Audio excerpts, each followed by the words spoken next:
Vietnam, hari ini dikenal sebagai salah satu negara dengan pertumbuhan ekonomi tercepat di Asia.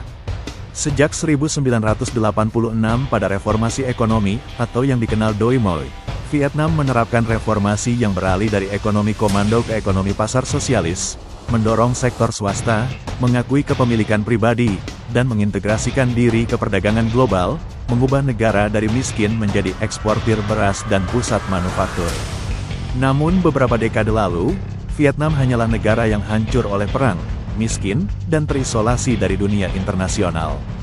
Mari kita bahas bersama, bagaimana sebuah negara yang porak-poranda bisa bangkit dan berubah menjadi kekuatan ekonomi pada Asia. Siapkan mentalmu, mari kita bahas. Perang Vietnam berlangsung lebih dari 20 tahun dan meninggalkan luka mendalam. Jutaan nyawa melayang, infrastruktur hancur, serta ekonomi runtuh. Ketika merdeka pada tanggal 2 September tahun 1945, masyarakat Vietnam tak bisa langsung menghirup udara bebas. Mereka harus dihadapkan oleh sikap penjajah Prancis yang tak ingin Vietnam merdeka. Akibatnya tahun 1945 sampai 1954 rakyat Vietnam terpaksa angkat senjata dan terjadilah Perang Indochina I. Berhentinya perang malah menambah masalah. Negara terbagi dua menjadi Vietnam Utara dan Selatan yang menjadi lokasi medan pertempuran antara dua negara adidaya, yakni Uni Soviet dan Amerika Serikat. Dari sini, pertempuran terjadi lagi. Sejarah mencatatnya sebagai Perang Vietnam atau Perang Indochina II di tahun 1957 sampai 1975, yang jadi salah satu perang terdahsyat dalam sejarah modern. Masyarakat Vietnam baru merasakan kebebasan setelah perjanjian unifikasi pada tanggal 2 Juli tahun 1976. Itu pun kebebasan yang dibarengi keadaan hancur lebur. Sejarawan Ben Kiernan menjelaskan, setelah keadaan damai, pemerintah baru Vietnam dihadapi oleh kerusakan jalanan, terputusnya jalur kereta api, robohnya infrastruktur penunjang, hingga hilangnya lahan pertanian dan rumah warga. Sebelum hengkang, pasukan Amerika Serikat lebih dulu membakar 5 juta hektar lahan pertanian dan meratakan 2/3 desa. Akibatnya, rakyat jatuh dalam kesengsaraan dan kelaparan. Inflasi mencapai 900%. Total ada 10 juta pengungsi, hampir 1 juta anak menjadi yatim piatu, dan 3 juta orang menganggur. Rakyat hidup dalam keterbatasan, sementara negara berada di ambang kegagalan. Namun, dari titik terendah inilah, Vietnam mulai menata ulang masa depannya. Di tengah tekanan ekonomi demikian, pemerintah Vietnam segera berbenah. Tak ingin negara hancur dan bangkrut, mereka melakukan reformasi ekonomi besar-besaran yang menjadi kunci penting roda ekonomi selama bertahun-tahun ke depan. Tahun 1986 menjadi titik balik sejarah. Pemerintah Vietnam meluncurkan kebijakan Doi Moi atau dalam bahasa Indonesia disebut pembaharuan. Doi Moi adalah kebijakan reformasi ekonomi Vietnam yang dimulai tahun 1986, yang berarti pembaharuan atau renovasi, yang mengubah negara dari ekonomi terpusat sosialis menjadi ekonomi pasar berorientasi sosialis dengan membuka diri terhadap pasar global, mendorong kepemilikan swasta, investasi asing, dan pertumbuhan sektor swasta, sehingga mengangkat Vietnam dari kemiskinan menjadi salah satu negara dengan pertumbuhan ekonomi pesat di Asia Tenggara, sambil tetap mempertahankan kekuasaan Partai Komunis. Vietnam berani meninggalkan sistem ekonomi tertutup menuju ekonomi pasar terbuka, memberikan dampak transformasi ekonomi yang dramatis, pertumbuhan PDB yang signifikan, modernisasi, dan kebangkitan Vietnam sebagai kekuatan ekonomi di Asia Tenggara. Secara singkat, Doi Moi adalah resep Vietnam untuk sukses ekonomi melalui reformasi pasar yang dikelola negara, menjadikannya salah satu kisah sukses kebangkitan ekonomi pasca perang yang paling mengesankan. Berbicara tentang kualitas pendidikan khususnya di kawasan Asia Tenggara, Singapura terkenal punya kualitas SDM yang tinggi. Tapi di bawah Singapura, negara yang punya kualitas pendidikan terbaik di Asia Tenggara ternyata banyak yang tidak menduganya, yaitu negara Vietnam. Negara ini dianggap sebagai negara yang punya kualitas pendidikan terbaik di Asia Tenggara setelah Singapura. Majunya pendidikan Vietnam berkat kolaborasi yang baik dari banyak pihak, khususnya pihak sekolah, keluarga dan juga Partai Komunis Vietnam. Murid-murid di Vietnam punya waktu belajar di sekolah yang lebih banyak jika dibandingkan dengan negara-negara lain. Dan penerapan ini sudah dilakukan pada usia dini. Jika dibandingkan dengan banyak negara lain, pelajar usia dini di Vietnam lebih banyak waktu di sekolah dan jelas durasi yang lama di sekolah ini dipakai secara efektif. Sekolah di Vietnam semuanya dapat fasilitas yang sama, baik itu di kota ataupun di wilayah pinggiran.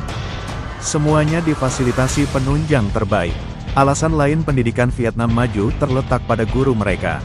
Jadi guru di sana benar-benar dipersiapkan dengan baik. Semua guru mereka diberikan bekal pelatihan gratis dan dibebaskan memakai metode belajarnya masing-masing.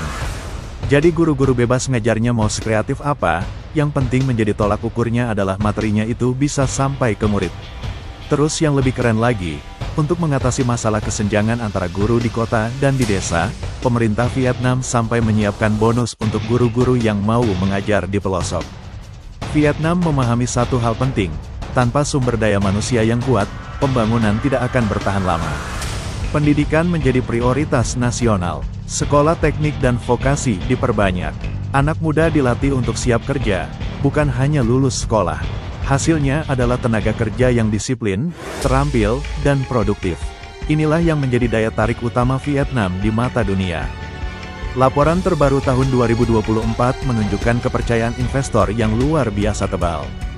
Dalam 10 bulan pertama tahun 2024 saja, total modal investasi asing yang terdaftar di Vietnam mencapai lebih dari 27,26 miliar.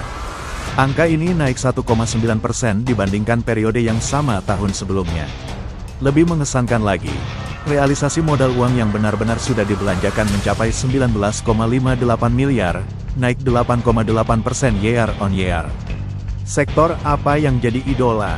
Manufaktur dan pengolahan masih menjadi raja, menyedot hampir 63% dari total investasi. Ini menegaskan posisi Vietnam sebagai pabrik baru dunia. Investor besarnya pun bukan pemain sembarangan seperti Singapura, Tiongkok, Korea Selatan, dan Hong Kong mendominasi daftar teratas. Bahkan, survei dari European Chamber of Commerce menunjukkan optimisme tinggi. Sebanyak 47,4% bisnis Eropa sangat yakin dengan potensi jangka panjang Vietnam. Mereka melihat Vietnam bukan sebagai tempat singgah sementara, melainkan mitra masa depan. Tentu saja, Vietnam masih punya PR. Masalah birokrasi administratif dan kesenjangan infrastruktur energi kadang masih jadi kerikil dalam sepatu. Namun, komitmen pemerintah mereka untuk memperkuat transisi hijau dan ekonomi digital mampu memperbaiki keadaan. Berikut alasan utama daya tarik Vietnam. 1. Biaya rendah. Biaya produksi dan upah tenaga kerja relatif lebih rendah. 2. Stabilitas dan regulasi. Stabilitas politik satu partai dan kebijakan yang mendukung investor, termasuk tanpa modal minimal. 3. Lokasi strategis dan perjanjian perdagangan. Posisi di jalur perdagangan utama ASEAN dan partisipasi dalam perjanjian perdagangan besar memberikan akses pasar. 4. Tenaga kerja terampil. Lulusan sains dan teknik banyak, meningkatkan kualitas sumber daya manusia. 5.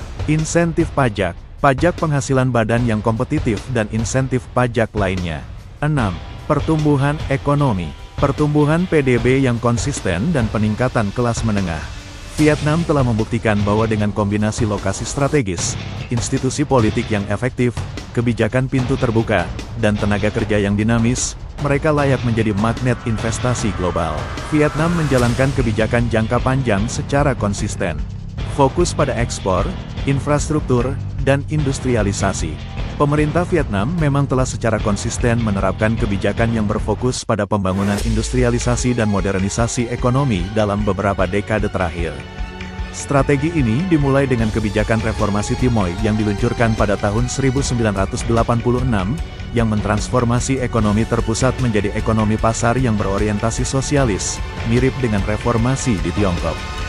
Beberapa ciri konsistensi pembangunan industri Vietnam meliputi 1. Integrasi global. Vietnam secara aktif terlibat dalam perdagangan internasional dan perjanjian investasi, termasuk keanggotaan di Organisasi Perdagangan Dunia dan partisipasi dalam perjanjian perdagangan bebas seperti Perjanjian Komprehensif dan Progresif untuk Kemitraan Trans-Pasifik. 2. Zona ekonomi khusus. Pemerintah telah mendirikan banyak kawasan industri dan zona ekonomi khusus untuk menarik investasi asing langsung, dengan menawarkan insentif pajak dan infrastruktur yang lebih baik. 3. Investasi infrastruktur. Fokus signifikan diberikan pada pembangunan infrastruktur penting, seperti pelabuhan, jalan raya, dan jaringan listrik, untuk mendukung sektor manufaktur dan logistik. 4. Orientasi ekspor. Kebijakan industri Vietnam sangat berorientasi pada ekspor, dengan tujuan menjadikan negara tersebut sebagai pusat manufaktur regional dan global, terutama untuk produk elektronik dan tekstil. Hasil dari pendekatan konsisten ini adalah pertumbuhan ekonomi yang kuat dan berkelanjutan, serta peningkatan yang signifikan dalam rantai pasokan global. Tidak mudah terpengaruh perubahan global, Vietnam tetap berpegang pada arah pembangunan yang jelas. Sejak diberlakukannya gerakan Doi Moi Renovation pada 1986, Vietnam telah mengubah sistem ekonominya yang semula tersentralisasi menjadi market-oriented. Foreign direct investment yang terus meningkat menjadi salah satu penggerak pertumbuhan ekonomi Vietnam.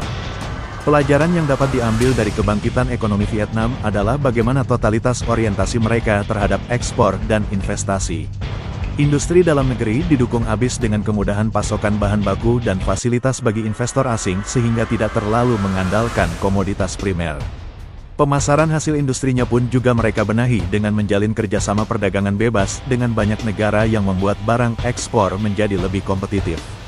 Terakhir adalah penyiapan logistik dan infrastruktur yang mumpuni guna menunjang kegiatan industri dan daya tarik investasi.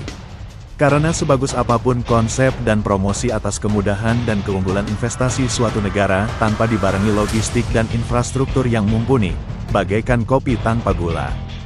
Vietnam membuktikan bahwa keterpurukan bukanlah akhir. Dengan keberanian untuk berubah, pendidikan yang kuat, dan persatuan bangsa, Vietnam bangkit, dan kini, dunia memperhitungkannya.